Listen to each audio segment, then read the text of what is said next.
You're torn from the warmth of the womb and dropped unceremoniously onto the stone floor of the brood chamber. No swaddling, no gentle touch, only the echo of distant growls and the dripping of some unseen fluid from the ceiling. You are not born into love. You are born into survival.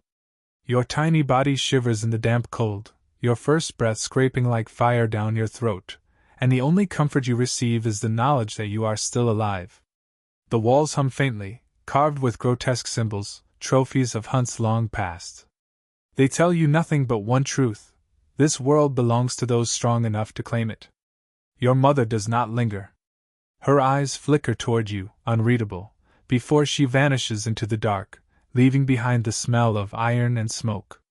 Her absence teaches you your first lesson before you can even crawl: affection is weakness, and weakness has no place here.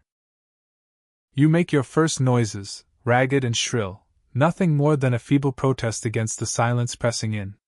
Somewhere beyond the shadows, something shifts. Small predators prowl the chambers, feasting on the unlucky young that cannot rise quickly enough. Your limbs tremble as instinct urges you forward. Already life demands you choose, move, or be consumed. You grow, not with toys or warmth, but with teeth and hunger. The scraps tossed your way are raw, metallic, and unchewed, forcing your tiny mandibles to grind against sinew until your jaw aches. You gag, you choke, but you eat, because to refuse is to starve. Other younglings gnash and hiss nearby, their bodies as fragile as yours, yet their eyes already glimmer with cruelty. Your first companions are not friends, but rivals, small fanged creatures lunging at you over a strip of meat, clawing your face as if testing how much pain you can endure. You learn to strike back, and the taste of green blood on your lips becomes familiar before you understand what it means. When your body stiffens into the years of youth, your surroundings change. The chamber is no longer enough to contain you. Scarred elders seize you by your arms, dragging you into the training pits beneath skies that forever smolder with smoke. They do not speak softly. Their language clicks like bones snapping, every sound a sharp reminder that you are less than nothing until you prove otherwise. Weapons are thrust into your hands, crude, dulled, barely more than shards of metal strapped to grips. You bleed more from wielding them than from battle itself. Your hands split, your skin hardens, and still, the drills never end. You learn combat not through encouragement, but through humiliation.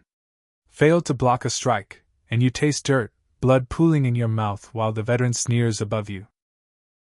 Cry out, and you are struck harder, a reminder that pain is not to be expressed but swallowed. Nights offer no refuge.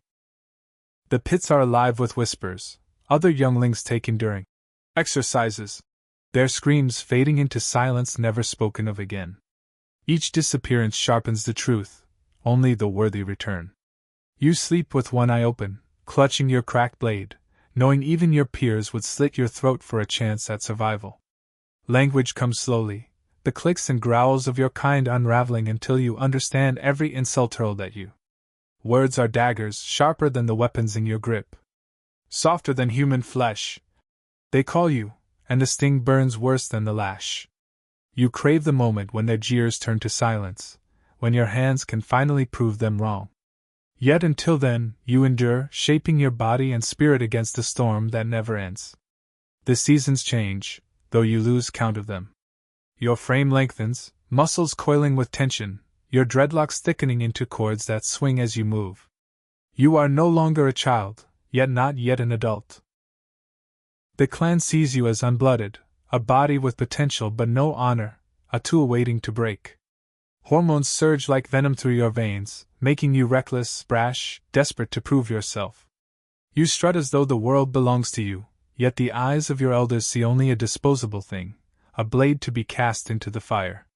Still, within the shadows of the pits and the endless drills, something stirs. The hunger for the hunt. The pulse of the predator's heart, whispering that pain, humiliation, and blood were never punishment, but preparation. You feel it in your bones when you stalk the training grounds, when your breath grows quiet, when the pulse of prey thunders in your ears. You are not soft. You are not weak. The chamber that birthed you, the trials that scarred you, the torment that shaped you, all of it has carved away the useless, leaving behind something crueler, sharper, alive with rage. And as you rise one final time in the pit, staring at the scarred veteran who has beaten you bloody 1,000 times, your mandibles twitch, not in fear, but in anticipation. The air hums with silence. Your hand tightens on your blade. You know now, with absolute certainty, the lesson this world has been drilling into you since your first breath on the cold floor. Kill, or be nothing.